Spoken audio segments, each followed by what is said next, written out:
এই মুরগিগুলো যখনই কষ্টের গান শুনতো তখন তারা শুধুমাত্র একটা করে ডিম পারতো। हमारे यहाँ ऐसा ही होता है। তখনই হাঁস এসে সেই কষ্টের গানটাকে পাল্টে দিয়ে সেখানে আইটেম সং বাজিয়ে দেয়, যা শোনার পরেই মুরগিগুলো ডান্স করতে করতে অনেকগুলো ডিম পারতে শুরু করে দেয়।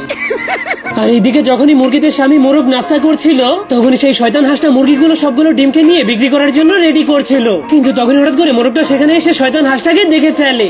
मैंने कुछ नहीं किया। এরপর মোরগটা সেখানে ঢুকে তার সব বউদেরকে সেখান থেকে বের করে দেয়, এমনকি হাঁসটাকেও লাথি মেরে বের করে দেয়।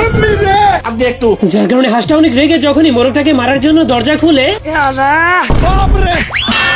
এরপর সে ফুটো দিয়ে উকি মেরে বাইরে তাকালে মুরগির ডিমের ঝুড়ির মধ্যে কোটি কোটি টাকা দেখতে পায়, কিন্তু সেগুলোকে সেই মোরগটা পাহারা দিচ্ছিল। এই জন্য হাঁসটা সেই মোরগটাকে বোকা বানিয়ে সেই ডিমগুলোকে চুরি করে বিক্রি করার জন্য নিজেকে একটা মুরগি বানিয়ে দেয়। यार मैं इतना सुंदर क्यों हूँ? এরপর সেই মোরগটার সামনে গিয়ে মোরগটাকে পটানোর চেষ্টা করতে শুরু করে দেয়, कोई हमें भी पटा लो। কিন্তু শালা মোরগের এতগুলো বউ থাকা সত্ত্বেও সে ওই নকল মুরগিটার প্রেমে পড়ে যায়।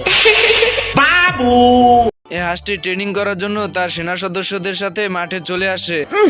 মাং মাং কোটাই কোনটাই রে। এরপর কমান্ডার দেখতে পায় হাঁস তার ট্রেনিং এ মনোযোগী দিচ্ছে না, তাই কমান্ডার রেগে বলে ওঠে। এরপর কমান্ডার হাঁসকে বলে কিভাবে অস্ত্র প্রদর্শন করতে হয় সেটাই করে দেখাতে, কিন্তু হাঁস অস্ত্র প্রদর্শন করতে গিয়ে কমান্ডারের ফিতা কেটে ফেলে। হাঁসটি ট্রেনিং এ ভুল করে দেখে তাই হাঁসটিকে দিয়ে কমান্ডার ট্রেনিং পরীক্ষা নেয়। এরপর হাঁসটি কমান্ডারের হাতে মার খেয়ে বলে, কোনো নেতা নেতার মারা হুন্দাই নাই। তো বিকজ বন্ধুরা ভিডিওটি ভালো লাগলে অবশ্যই লাইক এন্ড কমেন্ট করে যাবেন, কারণ আপনাদের ভালোবাসাই আমাকে ভিডিও বানাতে উৎসাহিত করে।